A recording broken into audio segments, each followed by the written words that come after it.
তোমাদের সাথে শেয়ার করব আজকে সারাদিন কি খেলাম। সবার প্রথমেই খালি পেটে সকালে ঘুম থেকে উঠে ভিজিয়ে রাখা তোকমার দানা এবং ইসবগুলের ভুসির শরবত খেয়ে নিলাম।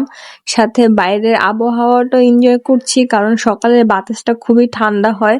তো আমি সকালে ঘুম থেকে উঠেই বারান্দায় চলে যাই এবং বাইরের ভিউ দেখতে দেখতে আমি আমার শরবতটা খেয়ে নিলাম সকালবেলা। তার কিছুক্ষণ পরে এখন আমি আমার নাস্তাটা সেরে নেব। তো নাস্তায় ছিল 2টা পরোটা এবং একটা ডিম ভাজি। আমি প্রতিদিনই পরোটা এবং ডিম ভাজি দিয়ে নাস্তা করি সব সময়, তো আজকেও এর ব্যতিক্রম নয়। তো 2টা পরোটা এবং একটা ডিম ভাজি দিয়ে নাস্তা করে নিলাম। তার 2 ঘন্টা পরে এখন আমি কিছু ফল খাবো। এক এক দিন এক একটা ফল খাই, যখন যেটা অ্যাভেলেবেল থাকে।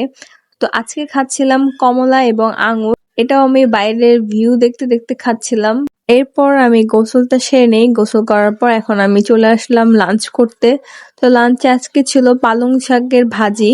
প্রতিদিন একটা করে শাকের আইটেম রাখার ট্রাই করি। সাথে পাঙ্কাশ মাছ ভাজা ছিল 1 পিস।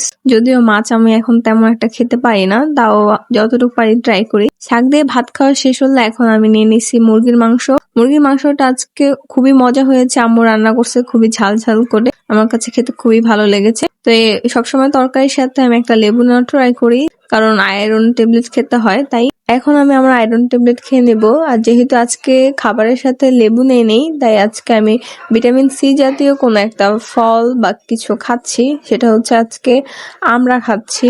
আয়রন ট্যাবলেট খাওয়ার পর ভিটামিন সি জাতীয় খাবার খেলে আয়রন ট্যাবলেটটা ভালো মতো কাজ করে, তাই সবাই ট্রাই করবা যে তরকারির সাথে ভাতের সাথে লেবু খাওয়ার জন্য বা এরপরে ভিটামিন সি জাতীয় কিছু খাওয়ার জন্য। তারপর বিকালবেলা আমি ডিম সিদ্ধ করে খেয়ে নিলাম। এরপরে খেলাম একটা কেক। আজকের ভিডিওটা এই পর্যন্তই ছিল।